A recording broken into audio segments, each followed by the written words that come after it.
Bienvenue dans l'interview sur Africa 24 pour cette édition spéciale enregistrée à Libreville au Gabon. Après le dialogue national inclusif, qu'est-ce qui pourrait changer dans l'économie du Gabon? Après les travaux des différentes sous-commissions qui ont analysé des milliers de doléances des citoyens dans divers secteurs tels que les hydrocarbures, l'agriculture, les finances publiques, l'entrepreneuriat, le commerce, les infrastructures de transport, l'emploi, entre autres. Pour en parler, nous recevons sur ce plateau le professeur Gabriel Zomo-Yébé, qui a été le président de la Commission économie au dialogue national inclusif.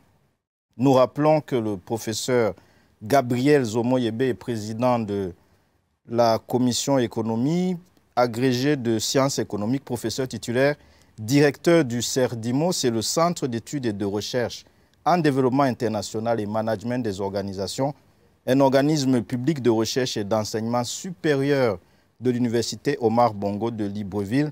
Et il est également coordonnateur du FERDAC, la Fondation pour l'enseignement et la recherche pour le développement de l'Afrique centrale.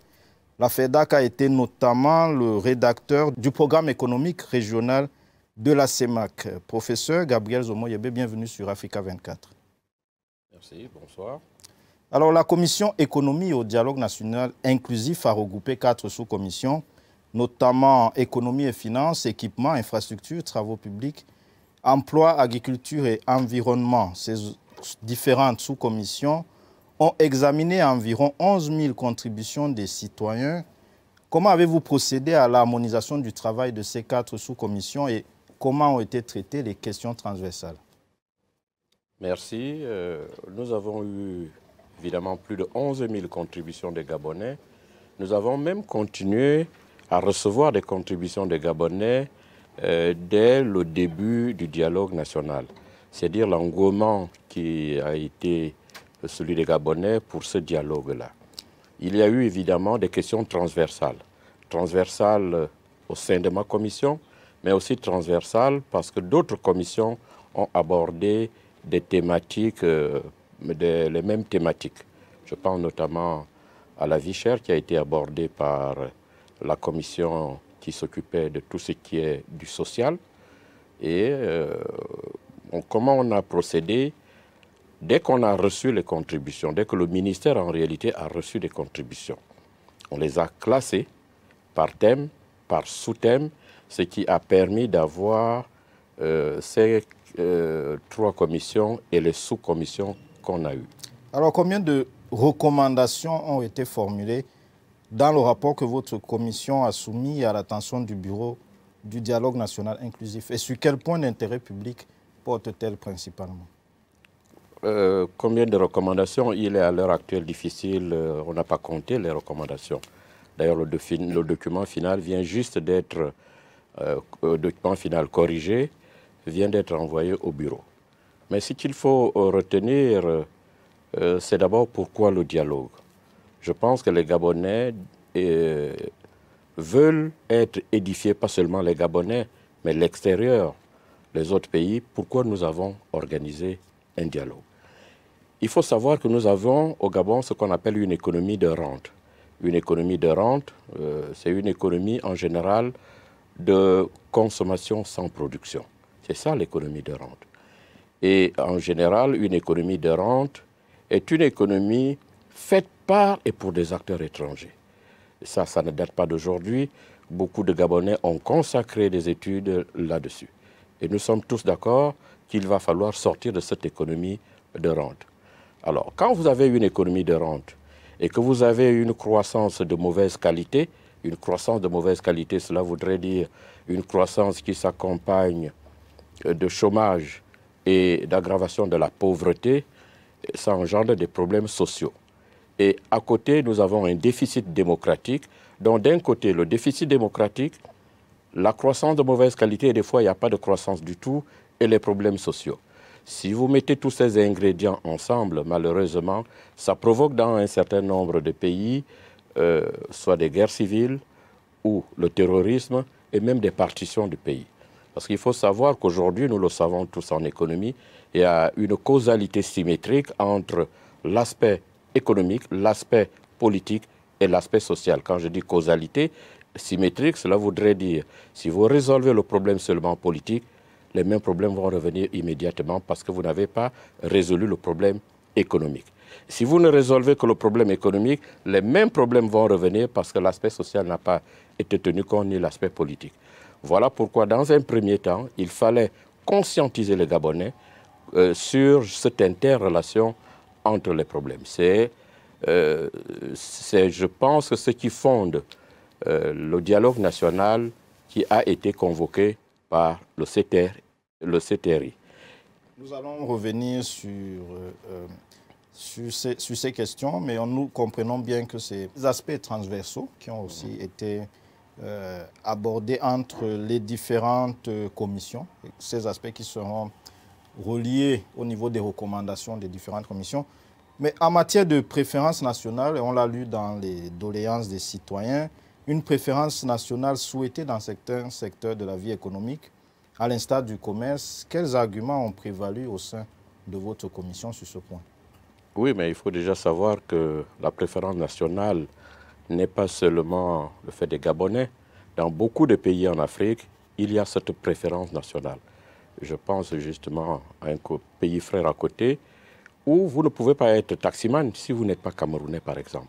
Donc la préférence nationale n'est pas une spécificité du Gabon, mais c'est dans tous les pays du monde il y a cette préférence.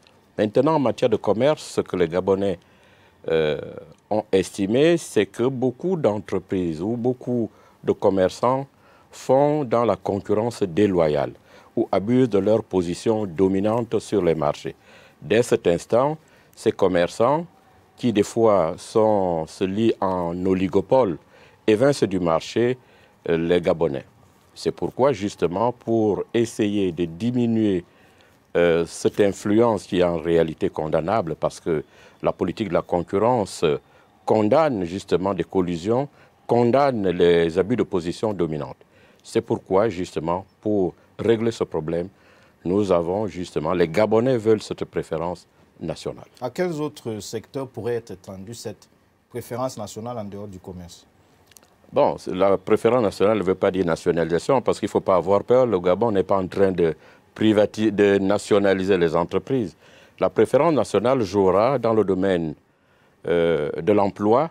Si un Gabonais a le même cursus, le même niveau, il faut préférer le Gabonais.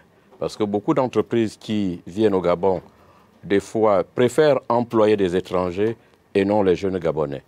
Voilà pourquoi cette préférence nationale, les Gabonais ont demandé à l'étendre au niveau de l'emploi et même au niveau des marchés publics pour les PME qui sont des PME autochtones. Pour soutenir les initiatives d'affaires portées par les nationaux, l'accompagnement de l'État serait de quel ordre, par exemple? Bon, les Gabonais eux-mêmes ont imaginé l'accompagnement de l'État. Ils ont prévu la création, par exemple, d'une banque de l'entrepreneuriat. Ils ont prévu l'accompagnement par les chambres de commerce. C'est-à-dire on va former un certain nombre aider les entrepreneurs à se former. Parce qu'aujourd'hui, vous voyez bien que beaucoup d'entrepreneurs ne savent même pas utiliser l'ordinateur. Donc il va falloir les accompagner, mais surtout les accompagner dans l'analyse de leurs projets. Professeur, est-ce qu'il faut établir un distinguo entre les Gabonais de souche, les Gabonais de nationalité, les Gabonais par naturalisation ou tout simplement considérer la citoyenneté gabonaise dans la promotion des initiatives locales? Les Gabonais ont dit clairement Gabonais autochtones et on s'en tient à ça. Gabonais autochtones, on ne va pas... C'est le mot qu'ils ont utilisé. Oui. Parce que ces différents termes, on les a lus dans diverses contributions de citoyens qui avaient été mises à l'attention. On voyait tantôt qu'il faut accorder certaines facilités à des Gabonais de souche et à d'autres endroits, on disait Gabonais d'origine.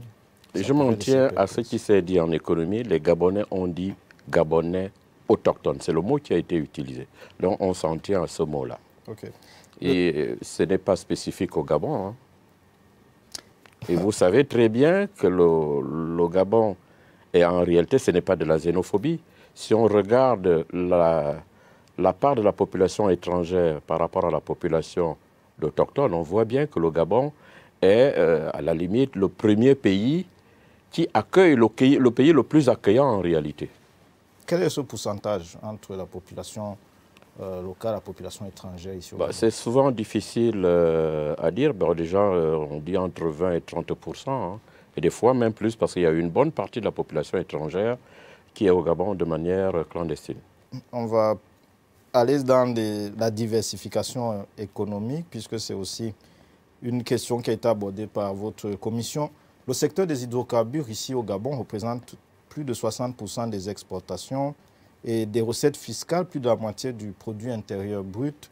Faut-il promouvoir les investissements dans le secteur ou alors le Gabon doit s'aligner au discours climatique international qui recommande de désinvestir dans les énergies fossiles pour des considérations environnementales? Non, nous n'allons pas désinvestir dans le pétrole, par exemple. On ne pourra pas pour le moment. Il faut savoir que le pétrole est produit au Gabon par des entreprises qui sont des entreprises étrangères. Ce que les Gabonais ont voulu, c'est justement qu'il y ait moins de pollution, qu'il n'y ait pas de pollution du tout. Et voilà la première recommandation. Maintenant, s'agissant de la diversification, nous appartenons à la CEMAC. Et il y a un programme économique régional. Dans ce programme économique régional, nous avons essayé de regarder les avantages révélés et nous savons à peu près qu'il va falloir, au niveau de la sous-région, réaliser une politique ou une stratégie industrielle. Et dans cette stratégie industrielle, évidemment, le Gabon pourrait investir dans les minéraux. Nous avons déjà suffisamment de minéraux. Dans le bois, où nous avons quand même un avantage comparatif par rapport aux autres pays de la CEMAC.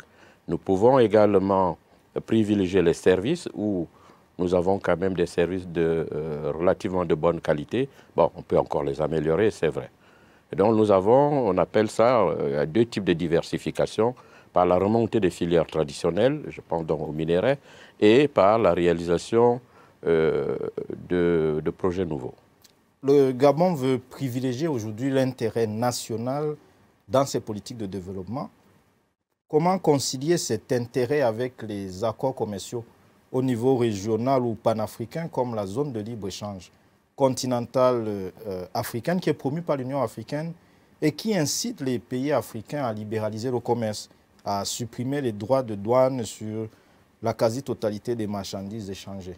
Comment concilier cet intérêt national et puis ces enjeux aussi au niveau panafricain? Non, nous sommes d'accord pour le panafricanisme, mais nous ne sommes pas d'accord pour un panafricanisme à somme nulle.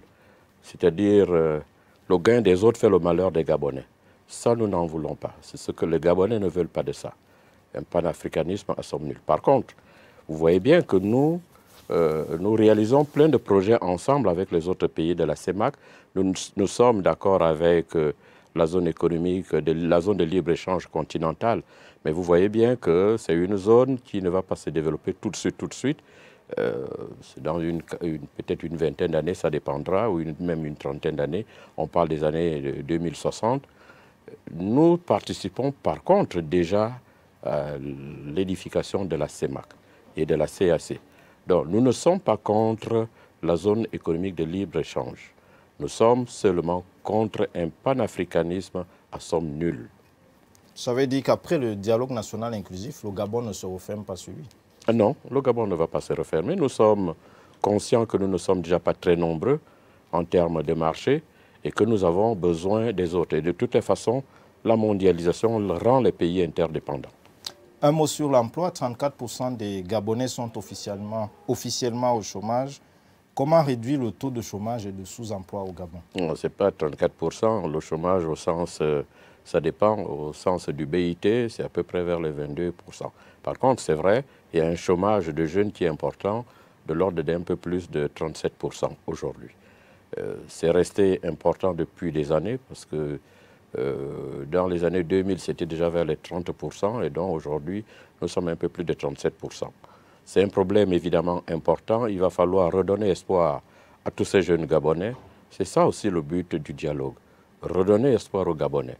Redonner espoir surtout à ces jeunes qui risquent le chômage. Mais il faut comprendre que le chômage a augmenté au Gabon du fait de l'arrêt du recrutement à la fonction publique qui a été décidé par l'ancien gouvernement je crois en 2017, et une cohorte d'étudiants se sont malheureusement formés et qui n'arrivaient pas à trouver de l'emploi à la fonction publique. Parce que la fonction publique, évidemment, c'est le secteur d'activité qui embauche le plus. Je vous ai parlé tout à l'heure des autres secteurs d'activité en parlant de croissance de mauvaise qualité. Quand bien même il y a croissance économique, mais on remarque qu'on n'embauche pas des Gabonais, c'est ça aussi la croissance de mauvaise qualité que nous voulons éviter dorénavant. S'il ne faut pas trahir un secret, quel type de mesure serait privilégié ou sera privilégié dans le domaine de la promotion de l'emploi jeune au Gabon? Il va falloir peut-être à très court terme embaucher un certain nombre de jeunes qui vont remplacer ceux qui vont à la retraite dans la fonction publique. Il va falloir favoriser l'auto-emploi parce que beaucoup de Gabonais ne savaient pas qu'ils peuvent eux-mêmes en fait vivre de leur travail. Ils peuvent créer des entreprises. Au dialogue, les Gabonais ont demandé d'encourager les incubateurs dans les universités, dans les lycées, de manière à terme à avoir un certain nombre d'entrepreneurs qui sont des entrepreneurs formés localement. Et il reste évidemment le secteur privé qui pourra également embaucher une bonne partie, et y compris l'agriculture. Nous allons justement clôturer cet entretien par l'agriculture. Le Gabon, c'est officiellement 5,2 millions d'hectares de terres arables, une pluviométrie abondante, un réseau hydrographique riche. 72% de la superficie du territoire est irriguée ou drainée par le fleuve Ogoué. Mais paradoxalement, d'après la FAO, l'Organisation des Nations Unies pour l'alimentation et l'agriculture, 70% des besoins alimentaires de ce pays sont assurés par les importations. Pour le seul quatrième trimestre 2023, c'est 382 milliards de francs CFA de produits alimentaires importés. Après ce dialogue national inclusif, si vos propositions sont adoptées, peut-on espérer, par exemple, que d'ici 5 ans, que le Gabon serait à une autosuffisance alimentaire avec des produits vivriers disponibles dans tous les marchés et à juste prix, à bon prix? Oui, là, vous donnez les statistiques de la FAO, les statistiques récentes. Mais si vous prenez les statistiques des années 60, vous allez remarquer que le Gabon produisait à peu près 80% de son alimentation. Beaucoup de gens l'oublient.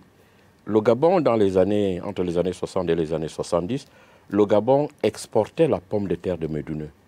Le Gabon exportait le café de Konja. Et le Gabon exportait du cacao. En réalité, le Gabon avait le meilleur cacao, en fait, par la qualité. On n'avait peut-être pas la quantité, mais on avait par la qualité le meilleur cacao.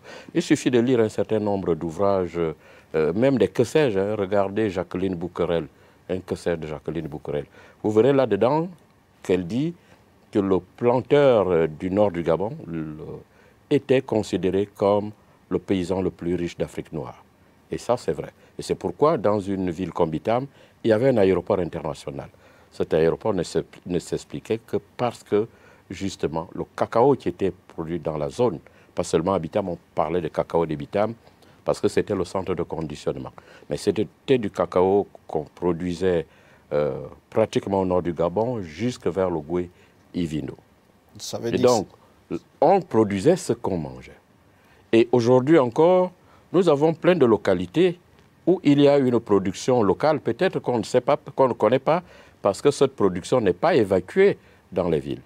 Bon, avec le syndrome hollandais, justement, je vous le disais, qui est un ensemble d'effets pervers, qui a été provoqué par le boom du pétrole, il y a eu une dévitalisation des villages. Les gens sont partis des villages et sont venus vivre en ville où ils espéraient profiter de la rente pétrolière. C'est malheureusement cet effet pervers qui a provoqué une baisse de la production agricole et aujourd'hui nous dépendons des importations de produits alimentaires. Mais qu'à cela ne tienne, ce que les Gabonais veulent aujourd'hui, c'est produire eux-mêmes leur alimentation. On s'est bien rendu compte que l'alimentation était un élément géostratégique et il nous fallait nous-mêmes produire ce que nous mangeons. On a commencé à le faire de manière un peu informelle. Vous imaginez bien que pendant la période de la Covid, on avait fermé les frontières. Vous pensez que les Gabonais se nourrissaient avec quoi? Mais avec leur production locale. Aujourd'hui, justement, les Gabonais veulent favoriser la production locale parce qu'on ne peut pas éternellement dépendre de l'extérieur. Il nous faut dépendre de nous-mêmes. Et nous savons le faire. Ce n'est pas impossible. Ce n'est pas impossible. En tout cas, pour tous les produits de consommation courante, ce n'est pas impossible. Ce n'est pas impossible, c'est par ce mot que nous allons clôturer cette interview. Professeur Gabriel Zomo-Yebe, nous vous remercions d'avoir honoré cette invitation d'Africa 24. Nous rappelons que vous êtes le président de la Commission économie au dialogue national inclusif du Gabon. Vous êtes également professeur titulaire agrégé de sciences économiques, directeur du Centre d'études et de recherche en développement international et management des organisations, c'est le CERDIMO, et par ailleurs coordonnateur du FERDAC, la Fondation pour l'enseignement et la recherche pour le développement de l'Afrique centrale, la FERDAC, qui a rédigé le programme économique régional de la CEMAC. Merci, professeur, d'avoir honoré cette interview. C'est moi qui vous remercie. Merci aussi à vous de nous avoir suivis. C'est la fin de cette édition de l'interview. Bonne suite des programmes sur Africa 24 et sur nos plateformes numériques.